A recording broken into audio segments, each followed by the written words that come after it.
Hello friends, आज हम CrPC के chapter 19 trial of warrant cases bye magistrate के द्वारा जो केस ट्रायल किए जा रहे हैं उन्हें कैसे ट्रायल करेंगे, किस सेक्शन में क्या क्या उसमें से प्रोसीजर में आएगा।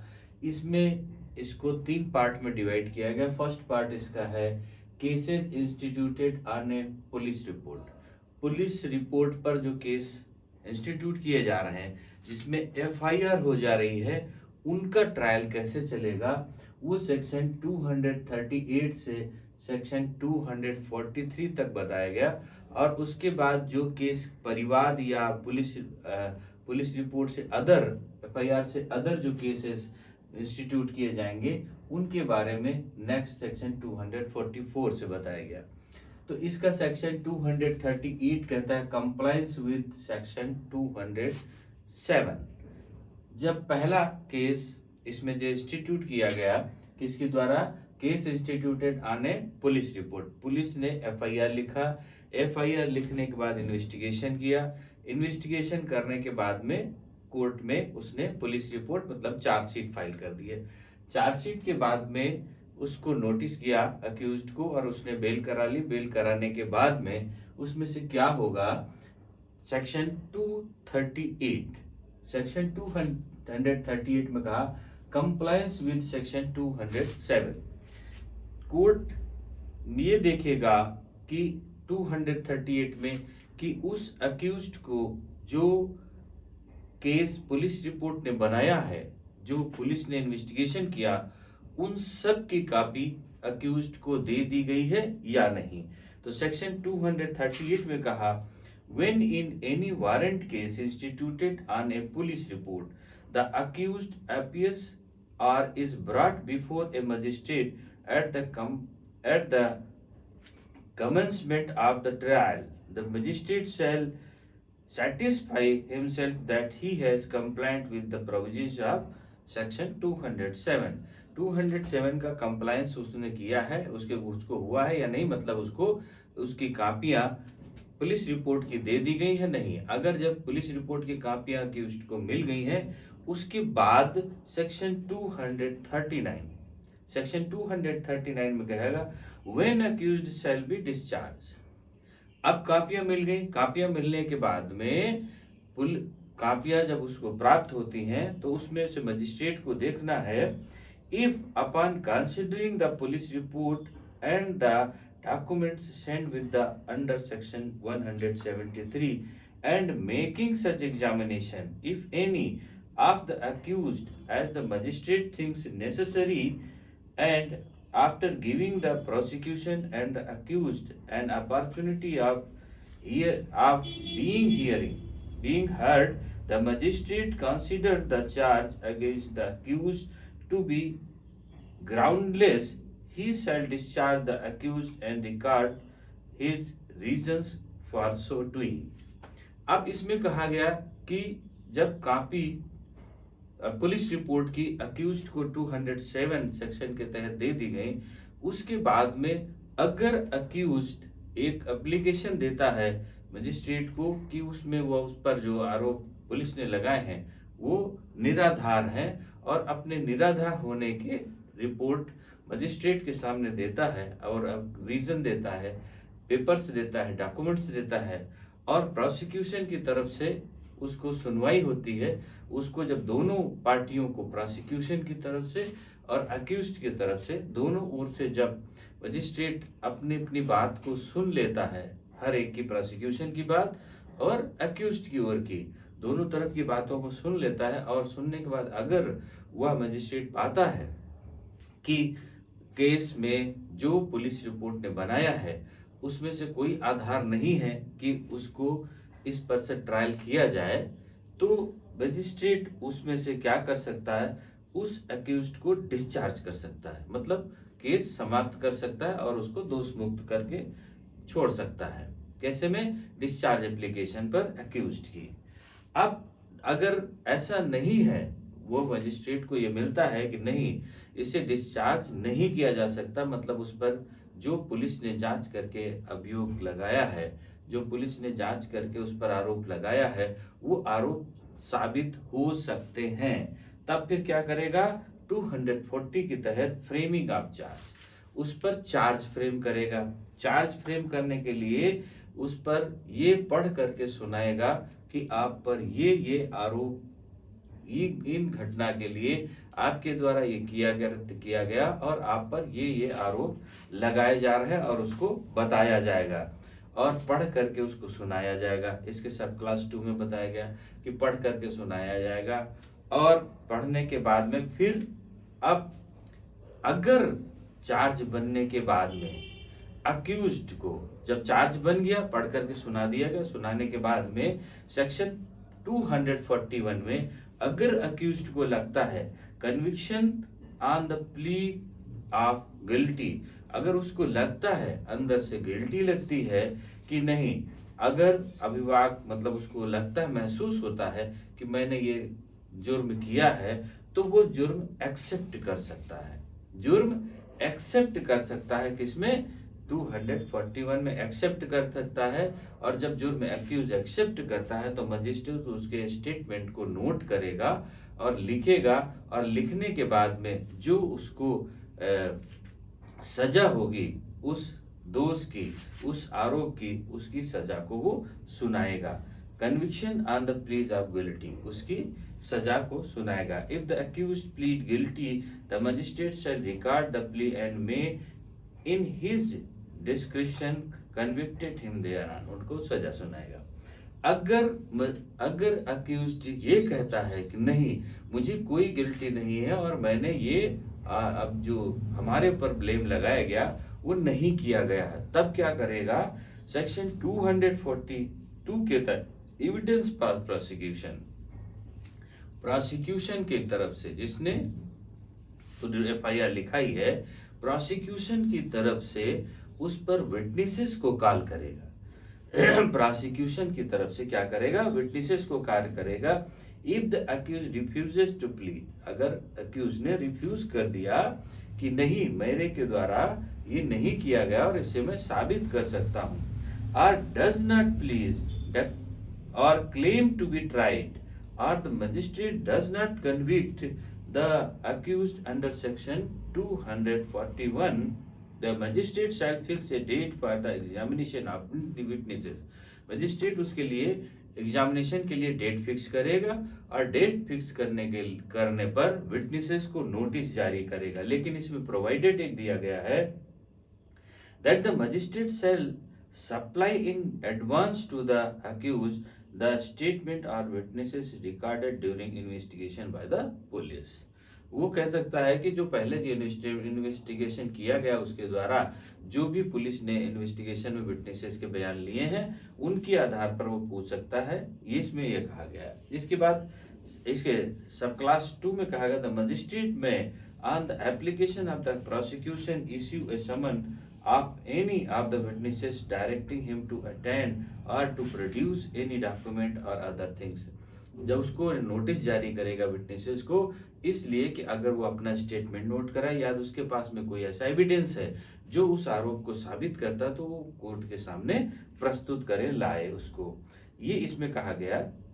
अब इसका सब क्लास 3 कहता है, on the date of fix the magistrate shall proceed the take all the evidence as may be produced in the support of the prosecution.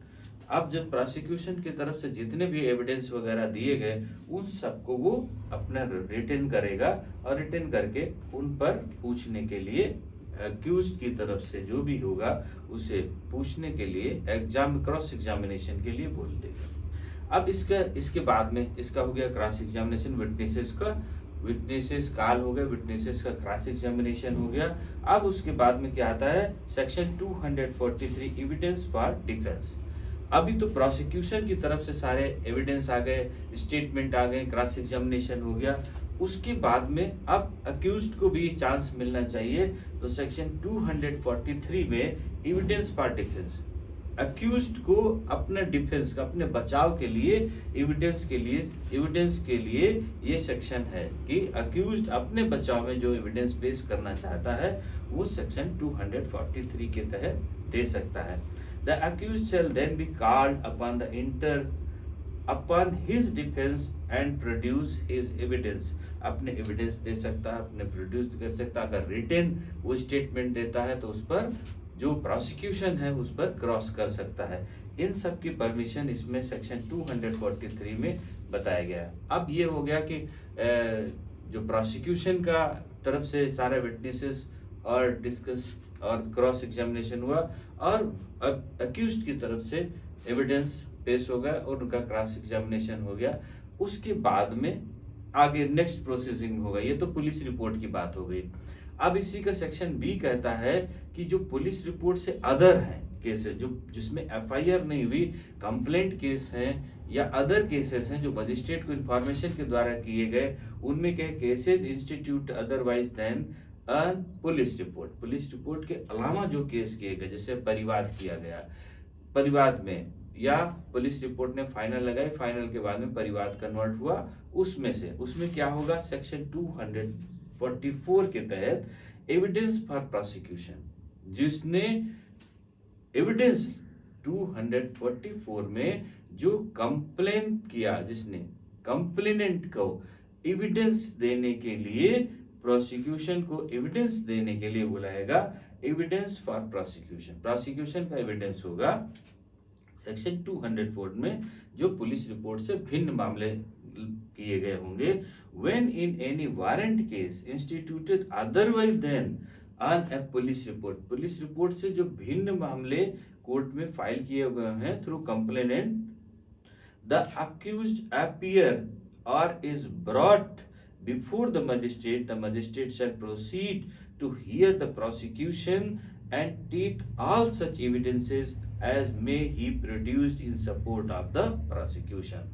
जो प्रोसिक्यूशन की तरफ से जितने भी एविडेंस हैं, उसका स्टेटमेंट है, अदर डॉक्यूमेंट्स हैं, पेपर्स हैं या और कोई चीज है, वो सब का सब वो ले सकता है। इसमें 244 में द मजिस्ट्रेट, इसका सब क्लास 2 कहता है द मजिस्ट्रेट में on the application of the prosecution issue a summon on any of its witnesses directing him to attend or to produce any document or other things। अगर complainant दूसरे किसी को बुलाना चाहता है तो एप्लीकेशन दे करके मजिस्ट्रेट उसको कॉल करेगा, समन भेजेगा और वो आकर के वो भी अपना एविडेंस वगैरह जो भी देना चाहे प्रोसिक्यूशन की तरफ से, वो सेक्शन 244 की तरफ के तहत देगा। उसके बाद section 245 when accused shall be discharge. अब प्रोसिक्यूशन ने सारे विटनेसेस दे दिए, देने के बाद में अब जो अक्यूज्ड है, अक्यूज्ड की तरफ से क्या होगा, डिस्चार्ज एप्लीकेशन मूव होगा। अगर वो चाहता है कि वो सिद्ध नहीं कर पाए प्रोसिक्यूशन की तरफ से, if upon taking all the evidence referred to the section 244 the magistrate considers for the reason to be recorded on no case against the accused has been made out which if unrebutted would warrant his conviction the magistrate shall discharge him।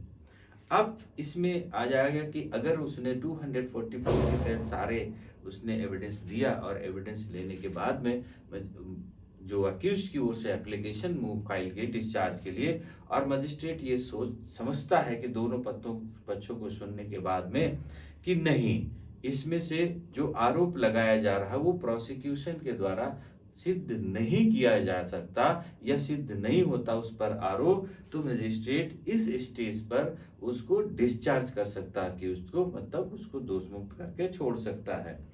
अब आती बात, ये तो हो गया discharge. अगर magistrate ऐसा नहीं सोचता है कि नहीं डिस्चार्ज नहीं किया जा सकता, डिस्चार्ज नहीं किया जा सकता है 245 के तहत, तब फिर क्या होगा, section 246 procedure where accused is not discharge. जब डिस्चार्ज नहीं किया गया, मजिस्ट्रेट को ऐसा कोई ग्राउंड नहीं मिला कि उसे दोष मुक्त किया जा सके, तब फिर क्या होगा, if when such evidence has been taken or at any provisions stage of the case the magistrate is of opinion that there is ground for presuming that the accused has committed an offence triable under this chapter, which such magistrate is competent to try and which he is opinion could be adequately punished by him, he shall frame in writing a charge against the accused.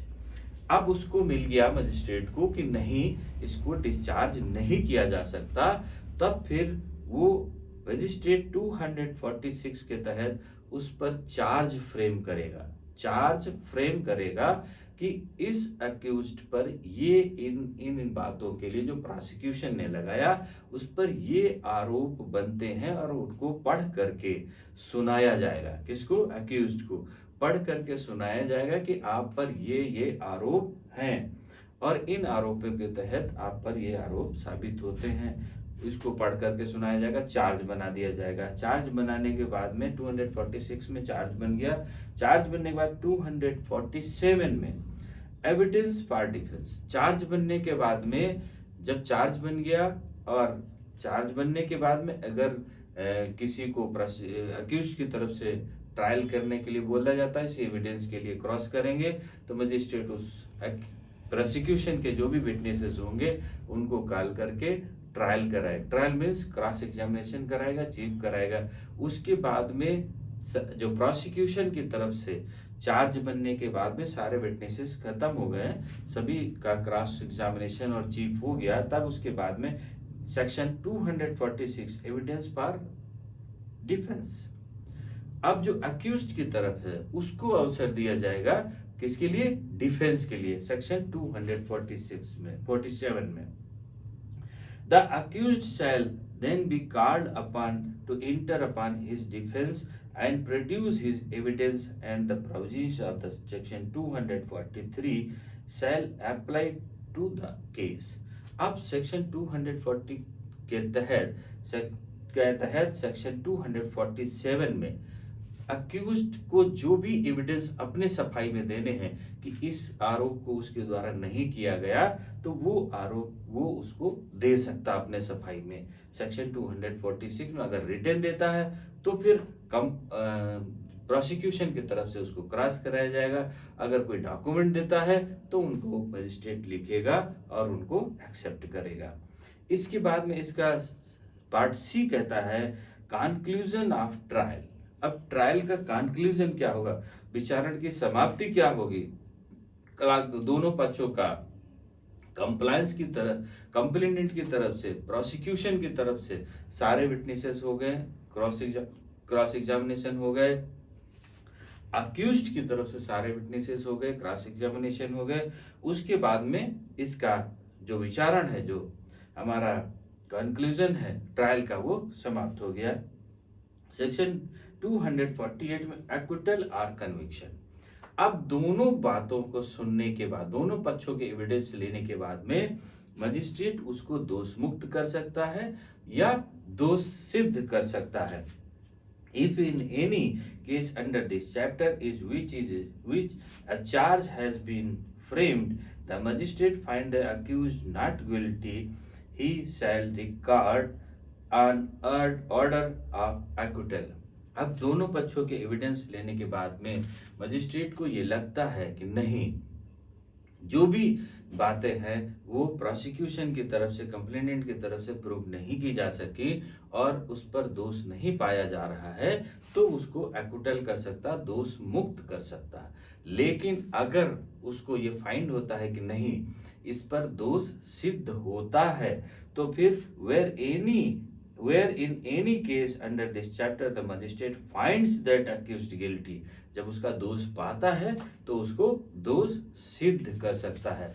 दोष सिद्ध कर सकता मतलब उसको दोष मुक्त नहीं करेगा, उसको दोष सिद्ध करेगा और इस प्रोविजन के तहत में उस पर सजा सुनाएगा। अब सजा सुनाने पर सजा सुनाएगा, ये हो गया सेक्शन 248 में। अब बात आती है कि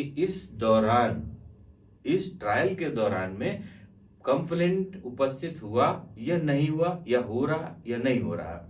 तो इसमें सेक्शन 249 में कहा एब्सेंस ऑफ कंप्लेनेंट के एब्सेंस में क्या होगा, कंप्लेनेंट उपस्थित नहीं हो रहा, तो इसमें कह दिया कि किसी भी स्टेज में where the proceeding have been instituted upon complainant, जब कंप्लेनेंट की तरफ से इंस्टीट्यूट किया गया और वो उपस्थित नहीं हो रहा, तो किसी भी स्टेट में after making the charge making के बाद में किसी भी स्टेट में complaint and on any day fixed for the hearing of the case the complainant is absent and the offense may be lawful, compounded, or is not a cognizable offense, the magistrate may in his discretion, notwithstanding anything herein before contained at any time before the charge has been framed, discharge the accused.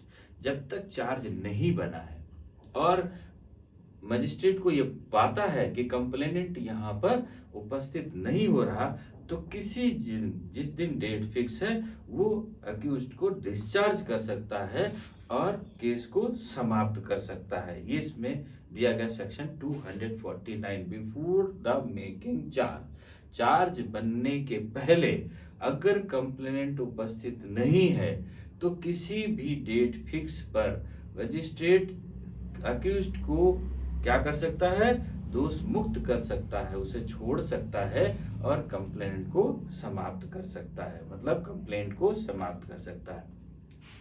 अब इसमें section 250 में कहा गया compensation for acquisition without reasonable causes. अब इसमें से कई condition दी गई हैं कि अगर complainant without police report complaint file कर देगा, कंप्लेंट फाइल करने के बाद में लास्ट में वो दोष मुक्त हो जाता है, डिस्चार्ज हो जाता है, उस पर कोई सजा नहीं पाई जाती, तो अगर मजिस्ट्रेट को ये लगता है कि नहीं इसको झूठा हैरेस किया गया, इस पर ये चीजें नहीं बनती है, इसको परेशान करने के नियत से केवल कंप्लेंट फाइल की गई है, तो वह उस पर आर्थिक दंड लगा सकता है। क्या कर सकता है, आर्थिक दंड लगा सकता है, मतलब उसको दोष में अगर वो उपस्थित है तो उसको कारण देगा कि आप तत्काल कारण बताएं कि आपने ये परिवाद किस लिए इसके खिलाफ में फाइल किया है। अगर प्रोसिक्यूशन की तरफ से, कंप्लेनेंट की तरफ से उचित ग्राउंड बताए जाते हैं, मजिस्ट्रेट उसको नोट करेगा और अगर नहीं उपस्थित है तो उसको नोटिस भेजेगा और नोटिस भेज करके इन ग्राउंडों को उपस्थित कराएगा। और अगर पाता है कि नहीं, उसको विदाउट रीजन कंप्लेंट फाइल किया गया या उस पर दोष लगाया गया, तो उसको आर्थिक दंड दिया जा सकता है और अगर नहीं आर्थिक दंड वो भरता है तो उसको 1 माह की साधारण कारावास की सजा भी दे सकता है मजिस्ट्रेट। तो अभी इसमें से ये सेक्शन 250 में कि अगर कोई बिना किसी रीजन के उसको दे सकता है तो सादा कारावास उसको हो सकता है, आर्थिक दंड भी दिया जा सकता है सेक्शन 250 में। अब इसमें चैप्टर ये 19 की बात थी, चैप्टर 19 में सेक्शन 238 से सेक्शन 250 तक, जिसमें मजिस्ट्रेट ट्रायल था, पुलिस रिपोर्ट या complainant other than police report file होगा तो उसका ट्रायल कैसे चलेगा, किस किस स्टेज में क्या होगा, इसके बारे में इन सेक्शंस में बताया गया। अब चैप्टर 20 में जो मजिस्ट्रेट के द्वारा समन केसेस हैं उनका कैसे ट्रायल किया जाएगा उसके बारे में इसके बाद में डिस्कस करेंगे। ओके, थैंक यू, जय हिंद।